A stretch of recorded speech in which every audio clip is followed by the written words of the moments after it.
So again, my name is David Greenham, and I'm the chair of the Maine Arts Committee. And each of today's sessions will begin with an art break. And this break will feature a visit with the much-loved writer and illustrator of children's books, Ashley Bryan. Mr. Bryan is a national treasure. He's the recipient of the Coretta Scott King, Virginia Hamilton Lifetime Achievement Award, the Laura Ingalls Wilder Medal, and the New York Public Library's Literary Lions Award. After many years of teaching art at several schools and universities, Ashley retired to Maine's Cranberry Isles as a professor emeritus of Dartmouth College. This film, which was created for an exhibition at the State House last year, was created by filmmakers Cody Mitchell and Maine Arts Commission staff member Ryan Layton. Please enjoy this short film and a delightful visit with Ashley Bryan.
My name is Ashley Bryan, and I live on a small island off of Acadia National Park, the Cranberry Islands. I'm on Islesford, or Little Cranberry Isle.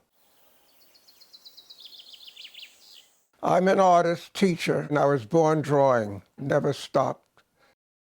I do my books of African folk tales and the Black American poets I like to get out because there's so little of Black contributions to our world.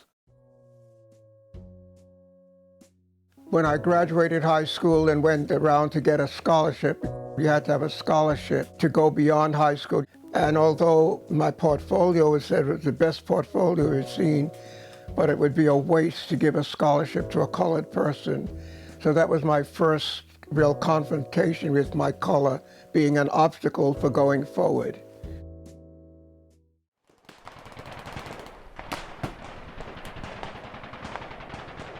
Well, I was in the Army about 3 years, but all the while I drew all the time. And I kept a sketch pad in my gas mask. It's the only thing that's helped me through the war. I wouldn't have survived. It was a terrifying experience. I mean, wherever you walked, the land was mined. You didn't know if you'd step on a mine.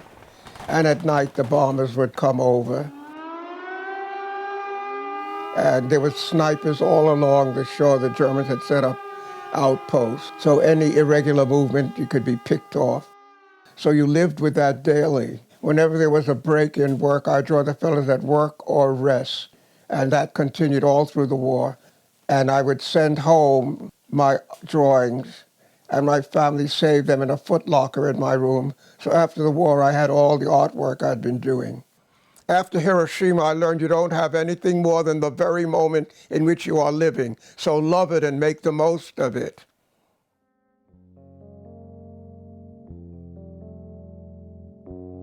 My mother made our clothes in the Depression years, and I have her dressmaking scissors and her embroidery scissors. And I use those in my books of collage where I'm cutting and pasting colored papers.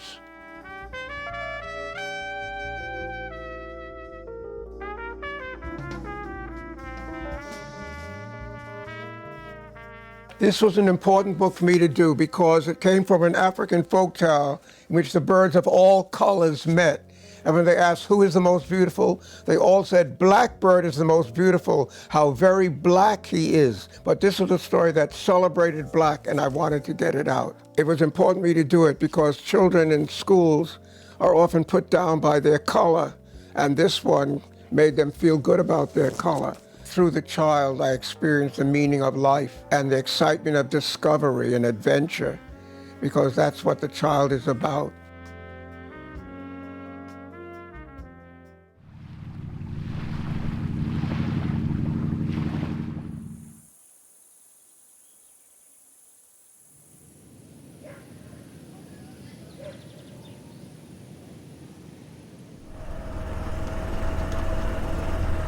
When people visit, they may not know me, but they're wandering the island, and I just take them in.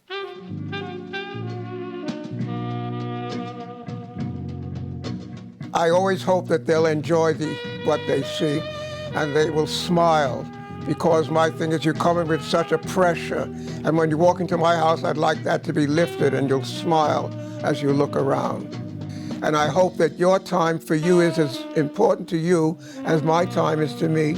So it's an exchange of gifts, your time and my time.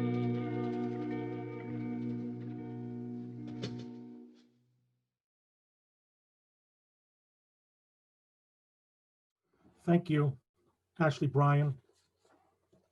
Thank you, filmmakers Ryan Layton and Cody Mitchell, for sharing this story with us. To continue with this message of mindful meditation that was on display in the film, it's my honor to introduce our presenter for this session, Jon Stewart. Jon's business career spans over 30 years working in technology companies in New York, but his passion is guiding companies, communities, and individuals in integrating mindfulness practices.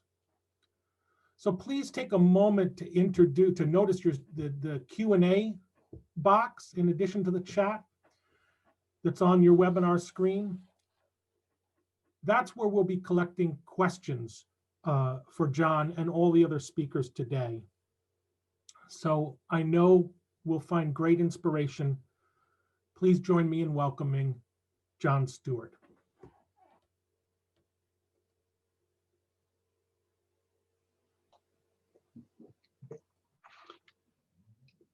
Thank you, David, and good morning, everyone. And I just wanted to take a moment to recognize something in Mr. Bryan's video where he said, you don't have anything other than the moment in which you're living, which couldn't be a better segue into our program today on mindfulness and emotional intelligence. So let's see if I can advance my slides here.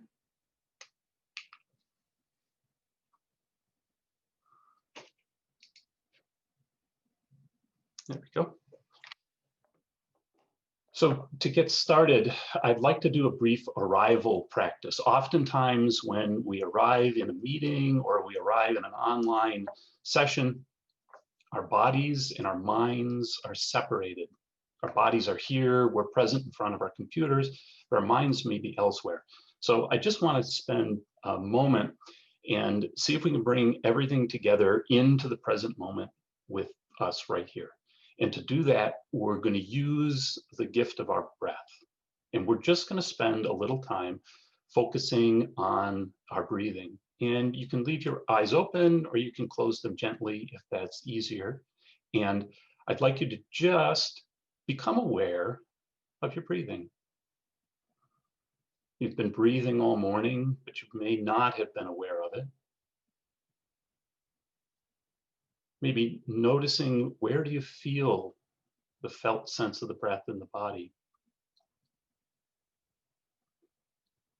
Maybe in the rise and the fall, the chest to the belly.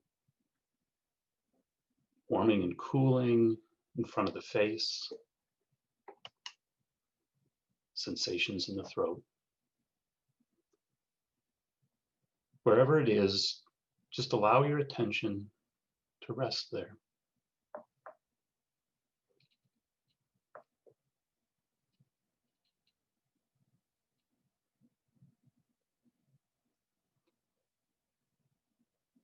And if your mind wanders, no problem. Simply bring the attention back to that anchor point that you can feel your breath in the body.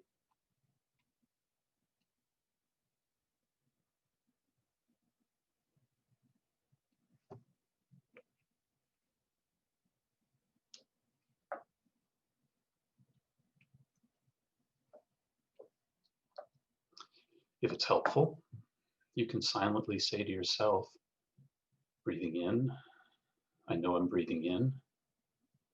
Breathing out, I know I'm breathing out.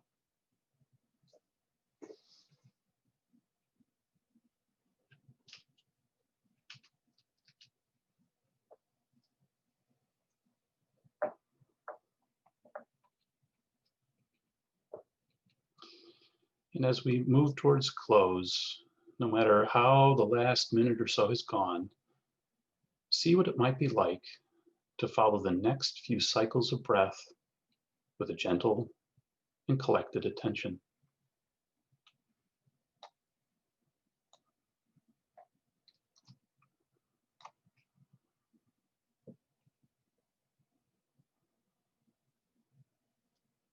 And with that, I'll invite you to open your eyes if you've had them close and reorient your attention on our presence here this morning.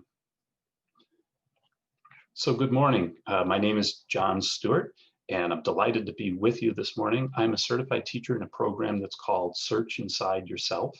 This program was born at Google, which may inform the name of the program a little more. And I want to acknowledge that I'm joining you this morning from the territorial lands of the Seneca Nation, which is the westernmost of the Six Nations.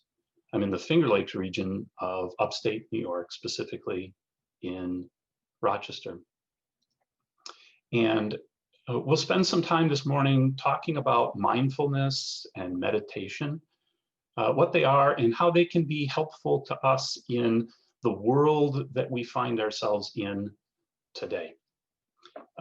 We may have some time at the end for questions. So again, if you do have a question or a comment, please enter it in the Q&A rather than the chat box. And if we have time at the end, we will get to it. So let's jump right in. The Search Inside Yourself program is made up of three main parts. We talk about emotional intelligence, neuroscience, and mindfulness. And in this morning's presentation, we'll touch briefly into all of them and see how they interact and can inform how meditation can help us in our day-to-day lives as we move through this sometimes catawampus world. So to begin with, I'd like to introduce the idea of emotional intelligence. And this was brought forward in a book by Daniel Goleman, which was published in 1996. And in the book, Daniel identifies 5 emotional intelligence competencies, which are self-awareness, being aware of oneself, self-management, being able to manage our actions and behaviors, motivation, what gets us up, what gets us going, what brings us alive, empathy, which is about feeling with others or connection. And then finally, all of that rolls up into our social skills, how we interact socially with those others around us. And for the purposes of our talk this morning, we'll touch briefly into the first of these competencies, which is self-awareness. And then we'll jump and spend a little bit of time talking about empathy. And again, this will all provide a little bit of a framework for why meditation and what is mindfulness. One of the key factors that Mr. Goleman brings forward in his book is that these competencies are skills. And because they're skills, they're trainable. So as we take action to become better at these skills, we can increase our self-awareness and increase our self-management, ultimately making us better able to interact socially.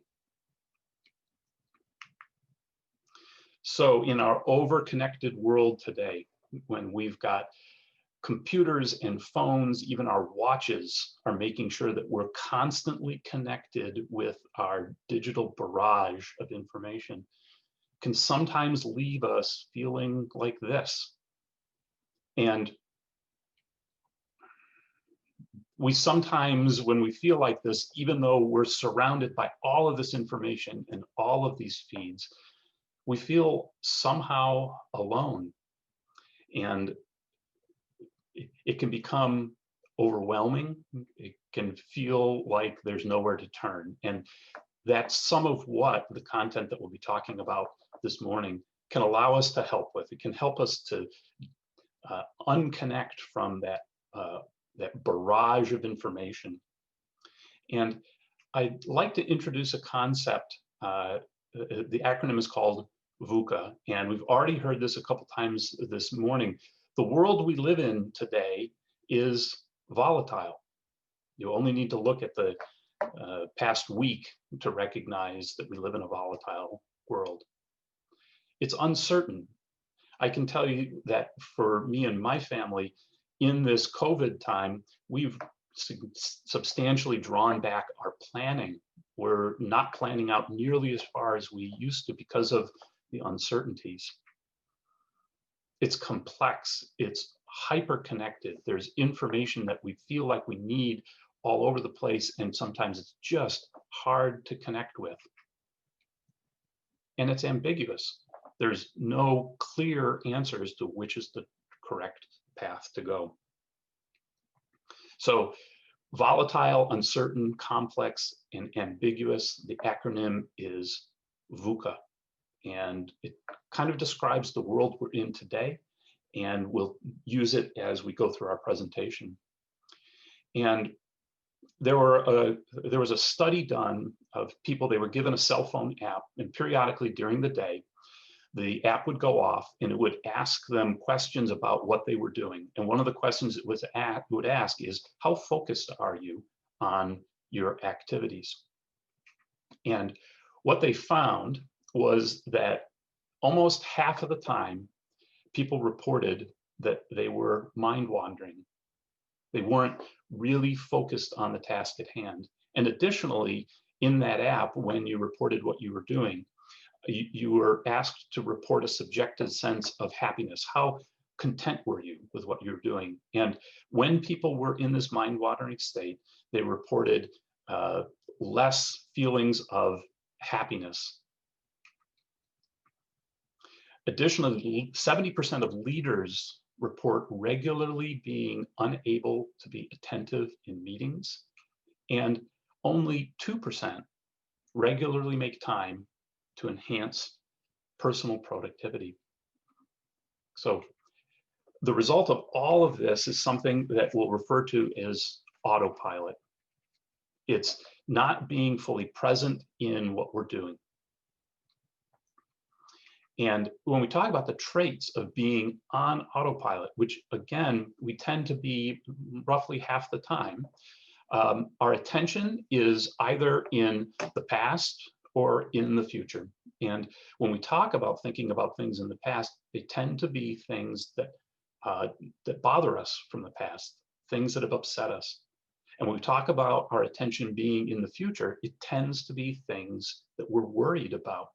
And so this is where one of those, this is one example or one explanation of why people may report a lower sense of happiness when we're in a mind-wandering state. The things we're thinking about in the past or the future don't tend to be those happy thoughts. In addition, when we're on autopilot, we're distracted. If you've ever been around someone on autopilot, they walk in the room and you can be talking to them, you can tell they're not listening to you. We can see it a lot more in others sometimes than we can see it in ourselves. And additionally, when we're on autopilot, we're less aware, and we tend to act based on patterns and assumptions. And so when we're on autopilot, when someone interacts with us, we tend to jump to habit patterns and assumptions about the way that person is for us, rather than the actual reality of what's going on in the present moment.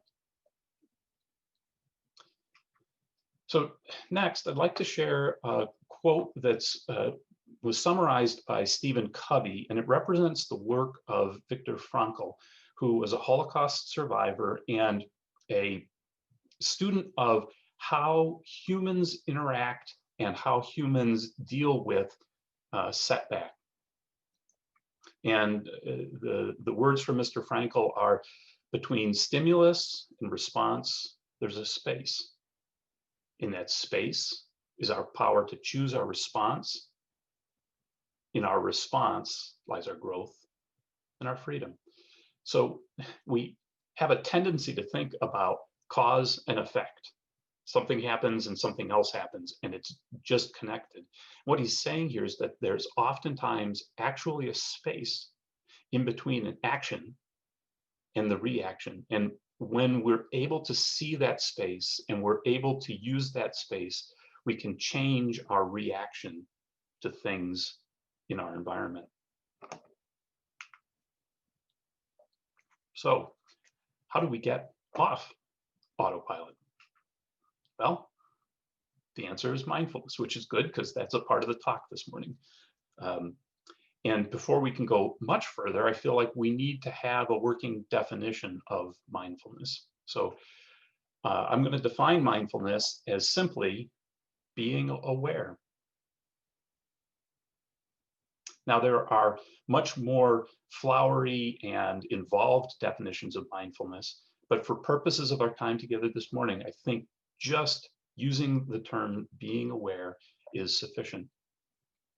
And it's also worth noting that there's a lot of baggage that has been applied to the term mindfulness. And so really letting go of those preconceived notions of mindfulness, it's essentially taking us from autopilot to aware.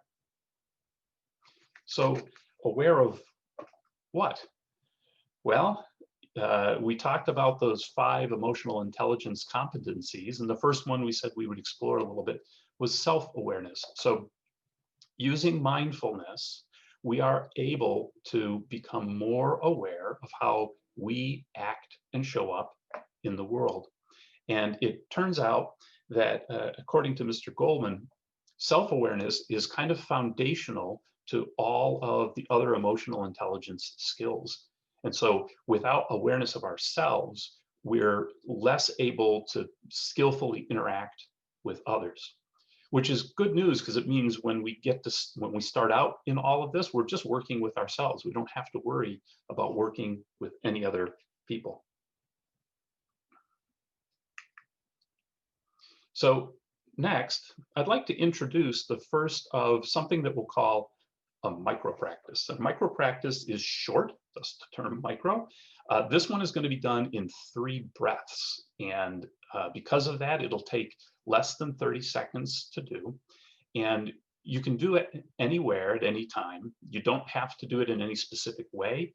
You don't have to close your eyes. The 3 breaths practices are great to do in places where maybe you arrive and you're standing in a line, or you've just arrived at a meeting and people are coming in. No one even needs to know that you're doing it. So I'll talk us through the 3 steps here, and then I'll guide you through it, and we'll actually try it here together. And in each of the breaths, we're going to just make sure to take a full breath. Sometimes we habitually constrict our abdomen area, and we're taking short breaths, just breathing up into the chest. So for the 3 breaths practice, you're going to just really focus on your breathing and allow yourself to breathe fully in and fully out for a complete breath cycle. So in the first breath, we're going to pay attention to the breath, just like we did in that arrival practice. Notice where in your body you feel your breath, and it may change from day to day or hour to hour. So the first breath, you just follow the breath. And in the second breath, you're going to relax the body. And in doing this, you need to pay attention to the body. So let's try that right now. Maybe take your attention and put it on your sense of feeling held by your chair. Can you feel the points of contact with your body in the chair? They may just pop out for you right now. They've been there all along, but your attention hasn't been on them. And maybe see if you're holding any tension in the areas around your jaw or around your eyes or your ears. How about your shoulders? So when we say relax the body, it means looking at the body, finding those places that you're carrying tension and just letting them go. And then in the third breath, you're going to ask yourself the question, what's important now? So let's go ahead and try it. I'll just guide us through really quickly. So breathing in the first breath, focusing on the breath. And the second breath, breathing in, relaxing the body. And the third breath, breathing in, asking, what's important now? So again, that's a micro practice we can use anytime through our day. We can use it multiple times, and no one even needs to know that we're doing it. Now, I mentioned the neuroscience component of the program, and I want to vector into that for just a little bit. This can help to provide some of the grounding for where these instructions actually come from. And this graph represents the number of peer-reviewed scientific papers published on the topic of mindfulness as reported by PubMed on a yearly basis. And you can see that there's been kind of an exponential growth in the research around mindfulness.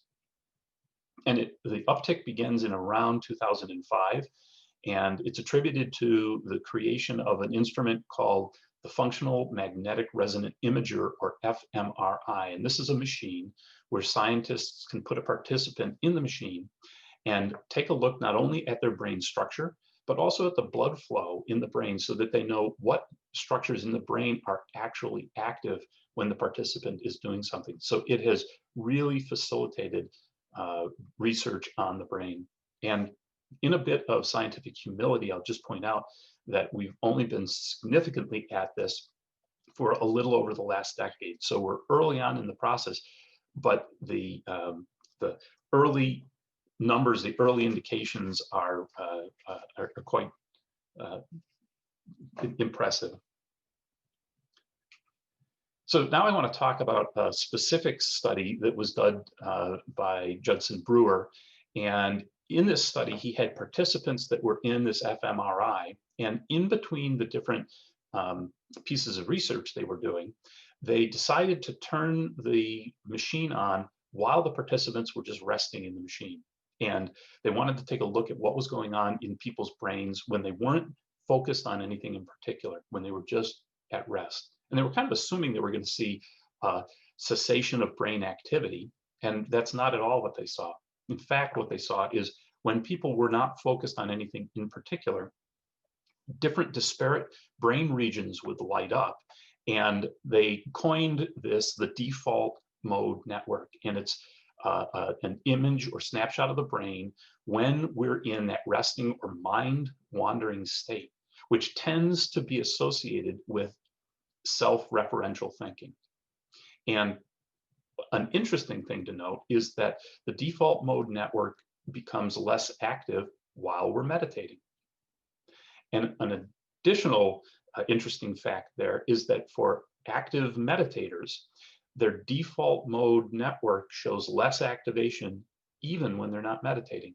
So a meditation practice can help to decrease the amount of time that one spends in the default mode network, which is less mind wandering and is helping to move us from that autopilot to aware. And the last word that I want to bring attention to is in the upper left-hand corner of the slide, which is neuroplasticity. And scientists for a long time, scientists and doctors believed that once you reached early adulthood, your brain was fairly well fixed and there wasn't a whole lot of growth that would occur. And what they've come to find out is that's not the case at all, that the brain is constantly rewiring and reshaping itself.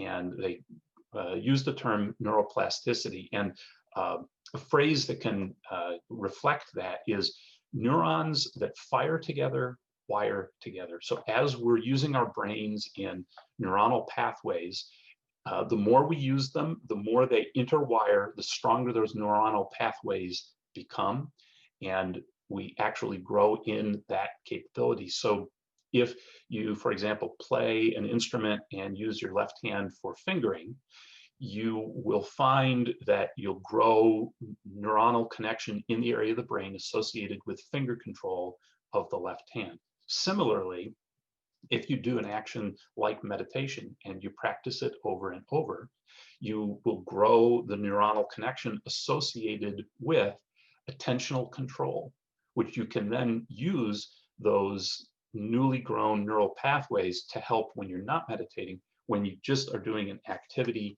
that you'd like to keep your attention on. And the next study that I'd like to focus on looked at participants that were either novice meditators or expert meditators. And they were looking at how these people responded to painful stimulus. I don't know quite how they got them to agree to this, but they would periodically cycle the volunteers through a painful stimulus in the arm. And the first thing they looked at on the left-hand side is amygdala activation. Now, the amygdala is part of the salience network of the brain. It's the alarm system of the brain, and it tells us when there's something that needs to be paid attention to. Sometimes called the fight, flight, or freeze area of the brain. And what they found is that for novice meditators, as the time started to become close to when they were going to get another painful stimulus, their amygdala would start to fire up ahead of the actual pain stimulation. And when they looked at the same behavior in expert meditators, what they found was that there was no ramp up of amygdala activation until the pain stimulus actually occurred. So novices started to react in a stressful way ahead of the actual event, where expert meditators did not. Similarly, on the backside, once the painful stimulus occurred, both groups reported about the same subjective rating of feeling of pain. However, expert meditators reported a return to baseline much quicker than the novice meditators. So novice meditators had an anticipatory stress. They knew something bad might be happening, and they started to react physically in their brains. And then once the pain stimulus occurred, it took them longer to return to baseline, so they were less resilient. And then finally, just some data looking at the result of a 2-day program. The Search Inside Yourself program is traditionally presented in 2 days. And you can see the numbers pre and then 4 weeks post program. And these are the self-reported data around things like I'm able to pause before reacting. I'm able to notice when my attention has been pulled away and return to the present moment. And when in conflict with someone, I take time to fully understand what's driving their perspective. So this is just an example of the how a small amount of intervention can have a significant benefit to us. So we talk about 2 different types of practices. The integrated practices are in the moment, and they are like our micro practice, the 3 breaths practice. And our dedicated practices are ones that we spend time with, we allocate time. It's like going to the gym. And we're going to tuck into a dedicated practice now. And this is going to be a focused attention practice.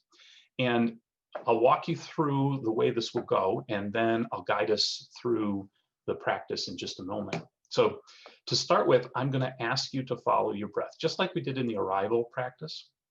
And while you're following your breath, you will become distracted.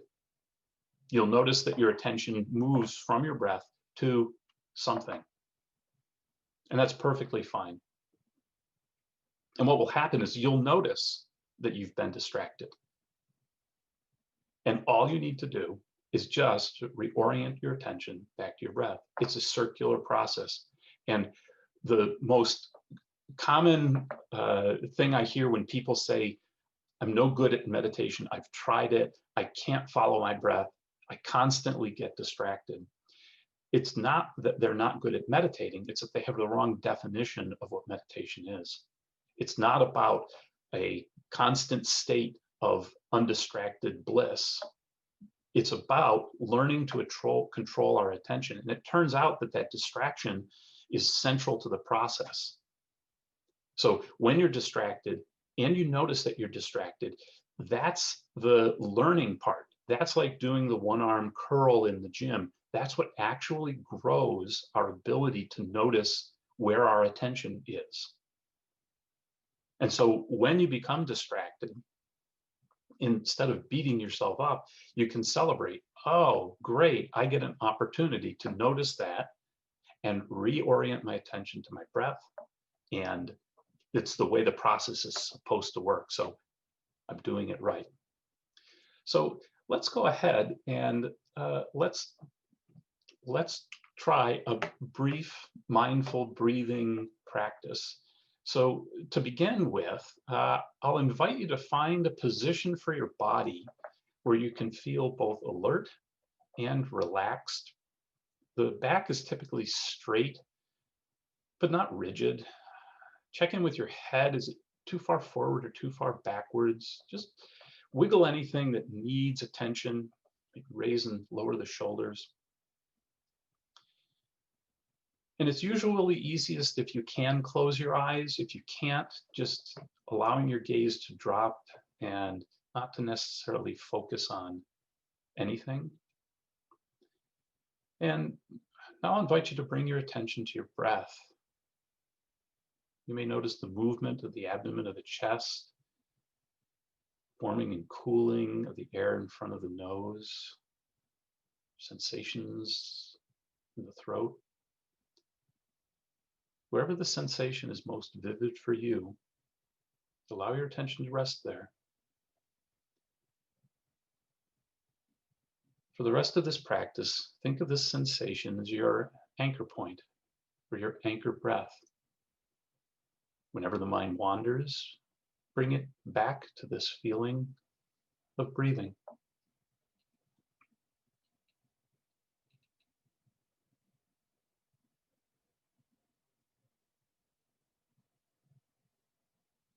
Breathing in, breathing out. You may explore counting each exhale from 1 to 10. If you notice your mind wander, come back to 1. Can you be curious and kind with yourself, even as you bring your attention back to your breath?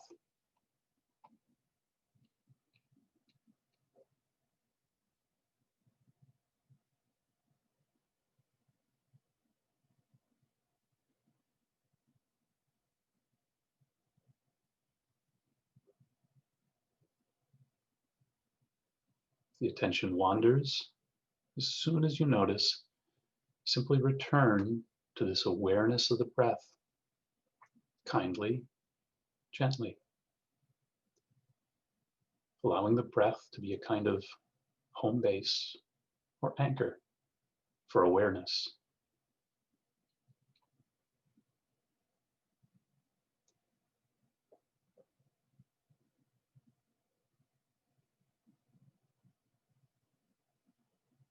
Thoughts coming, thoughts going. No need to push away or chase after. If attention wanders, simply returning. Right here, right now.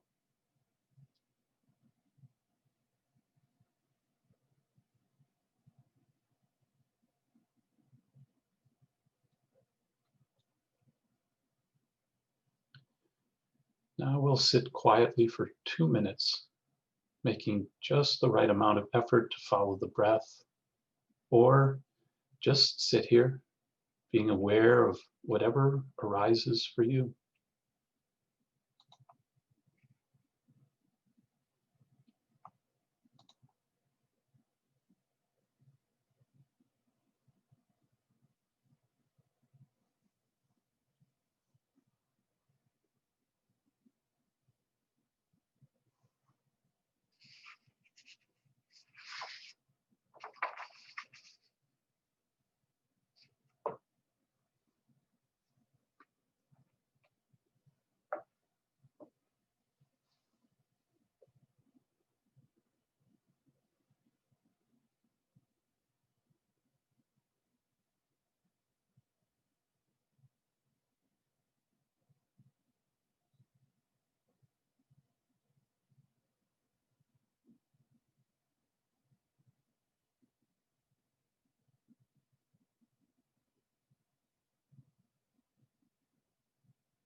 And then when you feel ready, gently opening the eyes if you've had them closed, and returning your attention to our virtual space together.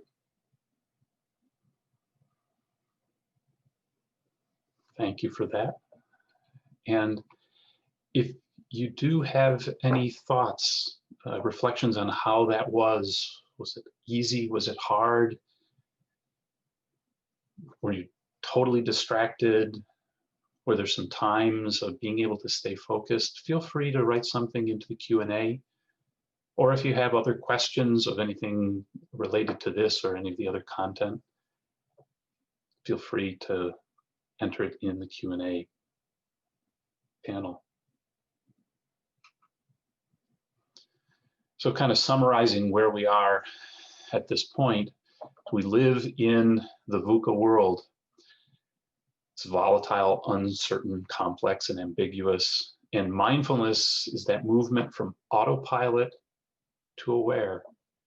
And we've looked at dedicated practices like the one we just tried, and in the moment practices like those micro practices. So now I'd like to move along to empathy. And we talked about the 5 emotional intelligence competencies. The second that we briefly talk about today was empathy. And empathy is connecting or feeling with someone else. So empathy is about connection. So the more we tune into ourselves, it turns out, the more we're able to tune into the feelings of others. And it allows us to stay in connection. So why is connection important? Well, the folks at Google identified that for them, teams were at the center of their business. People worked together in teams, and when they had highly functional teams, their business was highly functional. Where they had dysfunctional teams, their business was dysfunctional.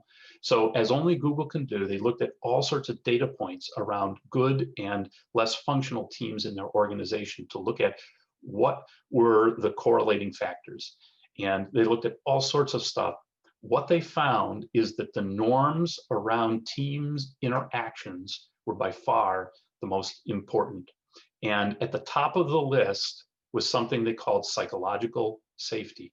Did everyone on a team feel like they were safe? And it makes perfect sense if you think about it. If you're on a team and you don't feel safe, if every time you open your mouth, someone questions or comments or pokes or prods, eventually you learn that and you just keep your mouth shut. Even though you may see something, you may not say something because you don't feel safe. The teams with exceptional safety were the ones that people were able to express their concerns, and they were able to get them out on the table and work them through in the group. And so for business success, the way people connect, how empathetic people are with one another turns out to be central to the way teams interoperate and the success of business. So We've got these autopilot traits. Our attention's in the past or in the future. We tend to be distracted. We're less aware. We act based on habit patterns and assumptions, and we're not as happy when we're on autopilot. We've talked about mindfulness, which is that movement from autopilot to aware. And then we introduced briefly empathy, which is bringing an awareness of others. And I'd like to introduce a second micro practice, which is called shift to connection. And in order to do this, it's helpful to have another human in mind. So if you can just take a moment and think either today or maybe yesterday, find another human that you've interacted with and just bring them to mind. Maybe you encountered them in your home. Maybe you were out in the community and you were waiting behind them in line. Maybe they were ahead of you at the stoplight in traffic. Just see if you can bring to mind another human. And in this micro practice, it's again done in 3 breaths. In the first breath, we're going to settle the mind. We're just going to let the mind drop. In the second breath, we're going to see a similarity with that other human being. Something as simple as they're a fellow human being, just like me. Maybe they're in a rush, just like me. Or maybe they don't know which form they need at the DMV, just like me. And in the third breath, we're just going to offer kindness. May you be happy. May you be safe. May you get your form filled out correctly. Whatever the kindness comes forward for you. So let's go ahead and give that a try right now. You can bring to mind that person. And again, we'll take 3 breaths. So the first breath, breathing in and just allowing the mind to settle. Second breath, breathing in, noticing a similarity. And then the third breath, breathing in, offering kindness. And I use this practice all the time when I'm waiting in line. And I use it with the cashier. I use it with the person who's in front of me. It really is a way of softening into a kinder interaction with those around us. Now, the last practice I'm going to introduce is called mindful listening, and it's one of my favorites. Unfortunately, because of our format here and the number of participants we have, we won't actually be able to practice this one-on-one. And in mindful listening, this is just like that mindful breathing exercise, except instead of applying our attention to our breath, we're going to apply our attention to listening. And whenever we become distracted, maybe our mind is starting to formulate our answer. We're really good at that. When someone's talking, we're thinking about how we want to answer. As soon as we notice that, we're just going to acknowledge it and return our attention to listening. Now, you all have an opportunity today to practice this throughout the rest of this day of presentations. So play around with this as you're going through today. See if you can pay attention to the person who is presenting. And notice when you're distracted. Notice what distracts you. And maybe asking the question, is that important? Do I have to have my email client open just now? Is Twitter important at the moment? Maybe I can silence my phone. So that's the last of our dedicated practices. And just in summing up, what we've been talking about is going from autopilot to aware, and then eventually to connection. In our brief time together, we've already explored 4 practices. We had the initial 3 breaths practice. We practiced mindful breathing. We talked about mindful listening, and there's the invitation to try mindful listening throughout the rest of the day today. You can also use mindful listening at home. When you get home, maybe at dinner. If you're a sport, especially if you're the sort of person who likes to interject quite a bit, see what happens if you just spend time listening to people around you. And finally was that shift to connection. So noticing similarities, and then offering kindness. So we live in a VUCA world. Mindfulness is that movement from autopilot to aware. Awareness can be of others. It allows connection and empathy.